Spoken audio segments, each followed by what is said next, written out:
وابیاں جو کچھ ہو رہی ہے ویسے ہو صحیح رہی ہے. ابھی دیکھیں وہ بیچارہ فوت ہوا ہے عامر لیاقت حسین رحمہ اللہ تعالی.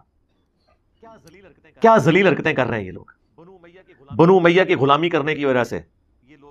یہ لوگ جو ہے نا وہ اس بندے کے خلاف ہوئے ہیں اور اس کی پرانی ویڈیوز اٹھا کے اس کے خلاف ایک ہنگامہ انہوں نے یوٹیوب کے اوپر کھڑا کر دیا کہ وہ تو یہ کہتا تھا. ڈاکٹر عامر لیاقت نے مختلف ٹی وی چینلز کے ذریعے بہت شہرت پائی، لیکن اگر آپ ان کی زندگی پہ نگاہ دوڑائیں گے تو وہ شرک کی دعوت دینے والے رہے، وہ یا علی مدد کہنے والے، وہ غیر اللہ کی پکار پر ایمان رکھنے والے، اور وہی قبر پرستوں والے عقائد. صحابہ کی گستاخی کے بھی ان کے کئی کلپ موجود ہیں جس سے ان کا رجوع ثابت نہیں ہے، بلکہ پوری بنو امیہ کے خلاف جو اس نے زبان دراز کی بلکہ پوری بنو امیہ کے خلاف جو اس نے زبان دراز کی بلکہ پوری بنو امیہ کے خلاف جو اس نے زبان دراز کی. جو عقیدہ توحید کے مسئلے پر فیل ہو اس کی وفات پر مغفرت کی دعاؤں کی پوسٹیں اور لوگوں سے یہ طلب کرنا کس کے لیے دعا کی جائے. کسی اہل شرک کے لیے مغفرت کی دعا نہیں کی جا سکتی. مغفرت کی دعا کس کے لیے ہوگی؟ اہل توحید کے لیے. کسی مشرک کے لیے مغفرت کی دعا نہیں ہوگی. بھئی اس نے اس کے اوپر معافی مانگ لی، اتنی موٹی اس نے کتاب لکھی ہے سیدہ عائشہ کے مقدمے کے اوپر، وہ اس کی ویڈیوز میں ریکارڈڈ ہے. سیدہ عائشہ سلام اللہ علیہا کی قبر کے پاس بیٹھ کے اس نے اس کے کچھ اوراق لکھے ہیں جس میں اس نے معافی نامہ اپنا لکھا ہے. ناظرین محترم، میری کتاب ہے مقدمہ ام المومنین سیدہ عائشہ صدیقہ رضی اللہ تعالی عنہا.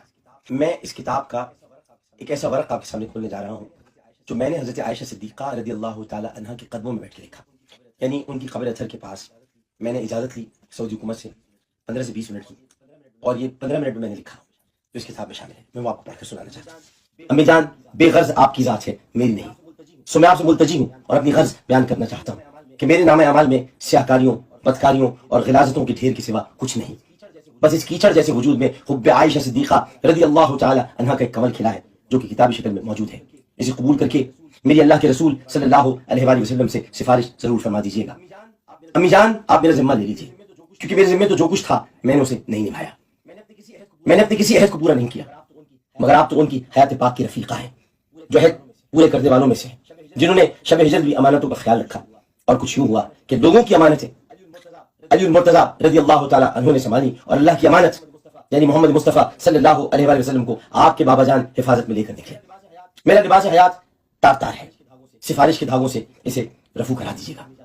امی جان، ایک مرتبہ پھر معافی مانگتا ہوں ان سب کی جانب سے جنہوں نے آپ کو نہیں سمجھا، اور ان کی جانب سے بھی جو آپ کی محبت کے دعوے دار تو ہیں لیکن آپ کے مرتبے کو عورت کے ترازو میں تول کر اعزاز ام المومنین کی رفعت تک پہنچ ہی نہیں پاتے، اور زبان کی لرزشوں پر آپ سے ٹھیک طرح معافی بھی نہیں مانگ پاتے. امی جان، اجازت دیجیے. آج شعبان المعظم 1439 ہجری کی 7 تاریخ ہے. شعبانی کا مہینہ تھا اور جدت البقی کی وہی رات تھی جس نے آپ کے سبب ہم تک شب بارات پہنچا دی. اور کیوں نہ پہنچتی کہ جو آیات بارات کا تاج پہنے ہو اسی کو شب بارات کی خبر دینا زیب دیتا ہے. تو پھر میری بھی بارات ہو، میری بھی بارات ہو، میری بھی بارات ہو. آپ کا غلام عامر لیاقت حسین 7 شعبان المعظم 1439 ہجری، احاطہ جنت البقی، گنبد خضرا کے سامنے. شکریہ. اور اس کے بعد خلفۂ راشدین کے حوالے سے بھی اس نے سب کچھ کلیئر کیا اپنے ویڈیوز کے اندر. رحم فرمانے والے، اے گناہوں کو بخشنے والے، آج سب سے پہلے میں اپنی زبان کی لغزشوں اور کوتاہیوں سے توبہ کرتا ہوں. مجھ سے شان صحابہ میں جو بھی گستاخی ہوئی ہو یا شیخین کریمین کی ذات کے بارے میں کوئی بے ادبی ہوئی ہو، اور اے میرے رب یقیناً ہوئی ہے، اور میں کھلے دل سے تسلیم کرتا ہوں، اور اے اللہ تیری ہی طرف رجوع کرتا ہوں، اور میں کسی خجالت اور شرمندگی کے بغیر اے میرے رب صدق دل اور خلوص نیت کے ساتھ توبہ کرتا ہوں. اے اللہ مجھے معاف فرما دے، اے اللہ مجھے معاف فرما دے، اے اللہ مجھے معاف فرما دے. اور آئندہ کے لیے ناموس الوہیت، ناموس رسالت، ناموس اہل بیت، ناموس صحابہ، ناموس خلفائے راشدین کا سب سے بڑا محافظ اور سپاہی بنا دے، ختم نبوت کا سپاہی بنا دے پروردگار. اور اے اللہ اسی طرح ہماری زبان سے جو ماضی کی زندگی میں کفریات نکلی ہو آج ہم سب اس سے رجوع کرتے ہیں اور اپنے ایمان کی تجدید کرتے ہیں. اور اے اللہ سب سے پہلے میں اپنے ایمان کی تجدید کرتا ہوں اور کلمہ پڑھتا ہوں، لا الہ الا اللہ محمد الرسول اللہ. بیچ میں ایک پیریڈ آیا تھا، لیکن ظاہر ہے وہ تو ہو جاتا ہے، لوگ ایتھیسٹ ہو جاتے ہیں یار. یعنی صحابہ کا کوئی گستاخ ہو گیا یہ بڑی چیز ہے کہ ایک بندہ منکرین خدا میں شامل ہو گیا تو وہ بڑی چیز ہے. اس کے بعد کوئی توبہ کر لیتا ہے تو پرانی زندگی کے اوپر اس کو آپ کیسے آر دلا سکتے ہیں؟ ٹھیک ہے، غلطی ہوئی اس سے. میں نے تو اپنی ویڈیو میں بتایا کہ میرے ساتھ تو وہ رابطے میں تھا. کچھ عرصہ سے ذرا معاملہ تھوڑا میں نے خود ہی اوائڈ کیا ہوا تھا کیونکہ مجھے ان کی ایکٹیویٹیز کے بارے میں ایسے پتہ چل رہا تھا. میں نے کہا یار اور کوئی مسئلہ میرے لیے نہ کھڑا ہو جائے، ادروائز تو ماشاء اللہ تعالیٰ توحید بھی کافی بہتر ہو گئی تھی، بلکہ وہ تو ابھی اتنا غلوف کرنا شروع ہو گیا تھا. مجھے ان کے قریبی دوست ہیں جو میرے بھی دوست ہیں، ان کی موجودگی میں انہوں نے اپنے گھر میں کچھ سنی اور کچھ شیعہ علماء نعت خوان کسی ڈنر کے اوپر بلائے ہوئے تھے، تو وہاں کسی شیعہ نے کوئی خلفائے راشدین کے بارے میں بات کی، تو وہ مجھے کہنے لگا کہ عامر لیاقت ان کے ساتھ لڑنا شروع ہو گیا، اور وہ اس نے ان کے سامنے کہہ دیا کہ یہ تو کافر ہیں، یعنی وہ اس درجے تک پھر دوسری طرف غلوب میں چلا گیا تھا۔ یہ اس کی پرانی زندگی ہے جس سے آپ کو کلپ دکھائے جاتے ہیں۔ آج میں صبح آتے ہوئے وہ جو فاروق وڑائچ صاحب ہیں، سہیل وڑائچ صاحب کے بیٹے، وہ جو اردو پوائنٹ کے اوپر آپ کو پتا ہے نا انٹرویو لیتے ہیں، انہوں نے 21 جون 2021 کو انٹرویو لیا ہے ڈاکٹر عامر لیاقت کا، یعنی آلموسٹ 8 سے سال پہلے، ان کی وفات سے 1 سال پہلے۔ اس کے اندر باقاعدہ ایک بات کے دوران انہوں نے کہا کہ نبی الاسلام سے یا کسی اور شخص سے دعا نہیں کی جا سکتی، دعا صرف اللہ سے کی جائے گی۔ میں روزہ رسول کے اندر جب گیا تھا تو میں نے ایک ہی دعا رسول کریم صلی اللہ علیہ وسلم کی بارگاہ میں اللہ کے حضور رکھی تھی۔ یہ جو جملہ غور سنیے گا، رسول سے دعا نہیں مانگتے اللہ سے، ورنہ لوگ یہ کہیں گے۔ ہمیں تو اس نعت کو بھی چینج کرایا کہ اے سبز گنبد والے منظور دعا کرنا، نہیں اے سبز گنبد والے تم ہم پہ کرم کرنا، جب وقت نظر آئے تو دیدات منظور دعا تو اللہ کرتا ہے، دعا تو سوائے اللہ کی کوئی سنتا ہی نہیں۔ اجیب الدعوت الداعی اذا دعان ادعونی استجب لکم، تو دعا تو اللہ سے مانگی جاتی ہے۔ آپ ان کے جملے سن لیں تو آپ کو پتہ چل جائے گا کہ کس اسٹیشن سے وہ بول رہے ہیں۔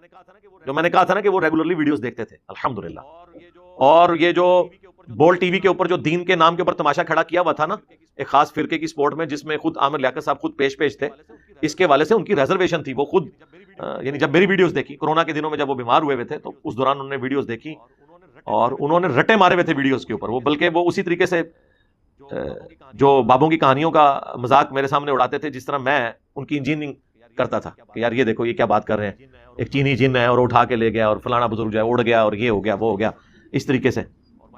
اور ماشاءاللہ انہوں نے بے شمار ویڈیوز دیکھی ہوئی تھی، اس لیے میرا دل ان کے حوالے سے بالکل اس حوالے سے صاف ہے، کیونکہ میرے پاس تو فرسٹ ہینڈ نالج ہے۔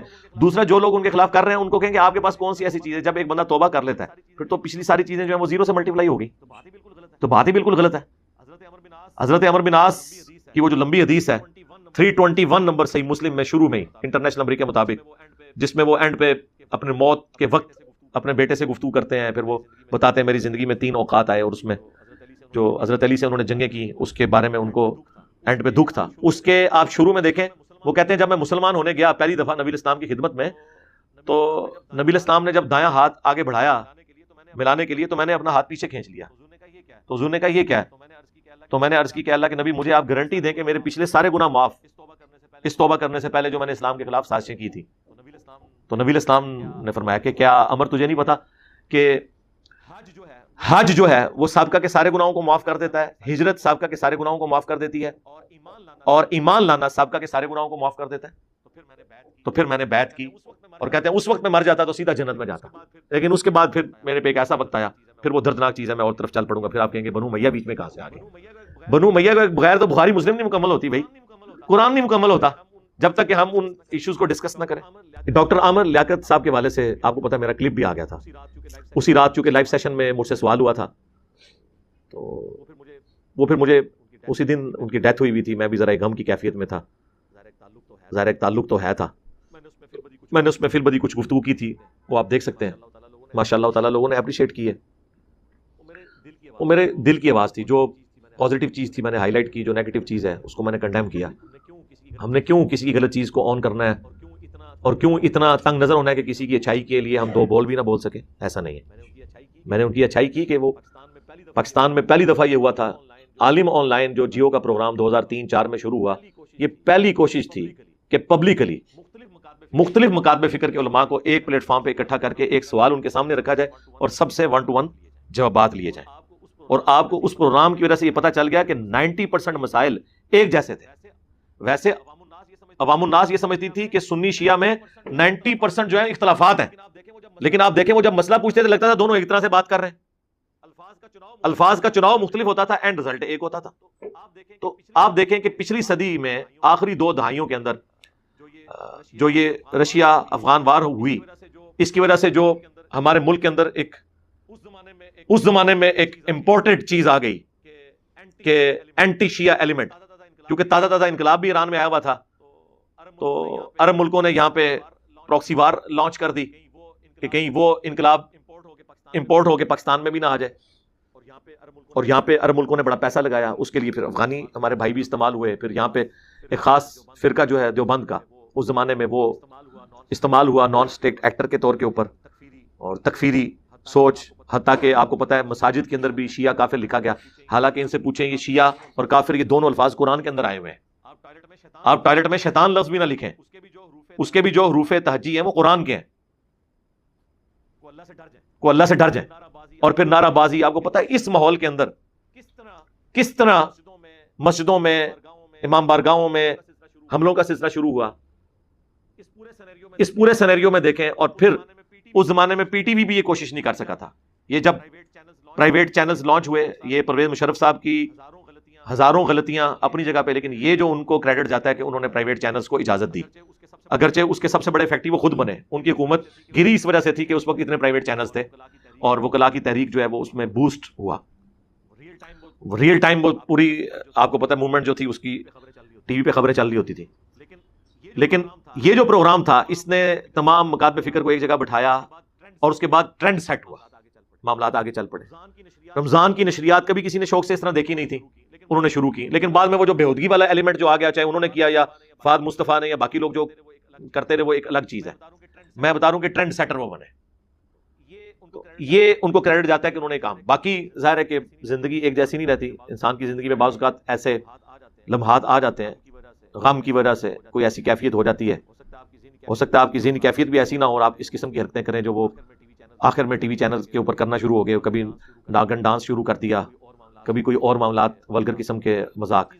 ان چیزوں سے باقی لوگوں کو بھی عبرت حاصل کرنی چاہیے، اور صرف یہ ان کے ساتھ نہیں ہو رہا۔ میں نام لیے بغیر کہتا ہوں کہ آپ کے ملک میں کئی علماء ایسے ہیں جن کی بڑی عزت تھی، اور اپنی زندگی میں انہوں نے کتنا عروج دیکھا ہے، اور ابھی مرنے سے پہلے آپ دیکھ رہے ہیں کہ لوگ ان کے بارے میں کیا کیا باتیں کر رہے ہیں۔ اسی لیے ہم شروع سے کہتے ہیں کہ 3 فتنوں سے بچ کے رہنا ہے: عورت، شہرت اور دولت۔ جو یہ بچ گیا وہ بچ گیا۔ اس کے اوپر میری الگ سے ویڈیوز ریکارڈڈ ہے، اور انہی 3 میں کوئی نہ کوئی بندہ گرفتار ہو جاتا ہے۔ تو عامر لیاقت صاحب کے ساتھ جو کچھ ایشو ہوا، اہل حدیث کی کوئی اوقات ہی نہیں تھی سب کانٹیننٹ میں۔ یہ تھوڑی نیکی تھی عامر لیاقت حسین صاحب کی رحمہ اللہ تعالیٰ، کہ اس نے لا کے اہل حدیث کے مولویوں کو بریلوی، دیوبندی اور شیعہ کے ساتھ سٹیج پہ بٹھایا جو آٹے میں نمک بھی نہیں ہے۔ یعنی یہ فرقہ ہے ہی نہیں سمجھ لیں دنیا میں، اپنی تعداد کے اعتبار سے دیکھا جائے۔ کیا یہ اس قابل ہے کہ جن کی تعداد کروڑوں کے اندر ہے، ان کے ساتھ لا کے ان کے عالم کو پیرلل میں بٹھایا جائے؟ یہ تو اسی طریقے سے ہے کہ بھوٹان والے آج ٹیم بنائے اور وہ آسٹریلیا والوں کو رابطہ کریں کہ جی ہم نے آپ کے ساتھ جو ہے نا ورلڈ کپ میں کھیلنا ہے۔ اس طرح تو نہیں ہوتا۔ فٹ بال میں بھی آپ کو پتا ہے کوالیفائنگ میچز ہوتے ہیں، اس کے بعد چند ٹیمیں سلیکٹ ہوتی ہیں جو ورلڈ کپ کھیلتی ہیں، ڈائریکٹ نہیں جا سکتی۔ تو یہ اہل حدیث تو کوالیفائی نہیں کرتے تھے، لیکن اس نے دیکھیں عزت دی، ان کو بٹھایا، بڑے اچھے طریقے سے ڈیل کیا۔ بعض کا تھوڑا بہت غلوب بھی ہوا، ظاہر ہے اس کی وجہ یہ تھی کہ وہ تھوڑی بریلویت کی طرف مائل تھے، وہ میں نے آپ کو بتایا۔ بعد میں وقت کے ساتھ ان کو احساس ہو گیا کہ یہ ساری کہانیاں کراتے ہیں، ٹھیک ہے؟ تو وہ ایک الگ چیز۔ مجھے تو ریزرویشن ہے کہ جنید جمشید صاحب کے ساتھ بھی جو کچھ کیا انہوں نے غلط تھا، اللہ تعالیٰ معاف کرے ان کو، اور قیامت والے دن ان کو آپس میں راضی کر دے، ہماری تو دعا ہے۔ لیکن اب ایک بندہ دنیا سے چلا گیا ہے، اور وابیوں کے مولوی جو ہے وہ ٹویٹس کر رہے ہیں، ویڈیوز بنا رہے ہیں کہ جی اس کے لیے دعائیں مغفرت نہیں کرنی، یہ اللہ کا گستاخ ہے، رسول کا گستاخ ہے، اور صحابہ کا گستاخ ہے۔ جناب اللہ کے فضل سے، بلکہ اللہ کے غضب سے، یہ تینوں فتوے کروڑوں لوگ اہل حدیثوں کے اوپر بھی لگاتے ہیں۔ کیا کروڑوں بریلوی اہل حدیث کو عاشق رسول مانتے ہیں؟ تو پھر تو بریلویوں کو بھی اناؤنسمنٹ کرنی چاہیے کہ کسی اہل حدیث کا جنازہ نہ پڑھا جائے۔ کیا شیعہ جو ہے اہل حدیث کو عاشق رسول مانتے ہیں؟ کیا دیوبندی ان کو عاشق رسول مانتے ہیں؟ تو یہ اس طرح کا ایٹیچیوڈ جو انہوں نے سوشل میڈیا کے اوپر اڈاپٹ کیا۔ خیر ان میں وہ ایک شریف آدمی بھی ہے، وہ ان کا اہل حدیثوں کا کیا نام ہے اس کا، وہ جو خلیل الرحمان جاوید صاحب، لیکن اس نے بھی ریڈ لائن نہیں کراس کی، اس نے دونوں پارٹیاں خوش رکھی ہوئی ہیں۔ ہاں، اس نے اس طرح کی کوئی سٹیٹمنٹ نہیں دی ہے کہ جس کی وجہ سے اس کے اپنے لوگ بھی اس کے خلاف ہو جائیں۔ دعائیں مغفرت کی ہے جی اس نے؟ نہیں کرے گا سرکار۔ وہ تو میں وہ گلے پھاڑنے والے دو مولویوں نے کیا سی کہ ٹائم قیامت تک ہے کہ جس خادم رضوی صاحب کی تم تعریف کر رہے ہو نا، نہ اس کا جنازہ تم پڑھو گے، نہ اعلانیہ دعائیں مغفرت کرو گے، اور ٹائم قیامت تک ہے۔ کیا اس نے؟ تو پھر یہ جو تم لوگوں کو دھوکہ دیتے ہو کہ جی بریلوی دیوبندی اہل حدیث ایک تسبیح میں پرویا ہوا اتحاد ہو چکا ہے۔ ہمارے مطالبات آپ کے سامنے ہیں، ہم آپ کو بارہا یہ کہہ چکے ہیں کہ اہل حدیث دیوبندی اور بریلوی اتحاد ایک تسبیح کی طرح ہو چکا ہے، ایک قوت اور طاقت بن چکا ہے۔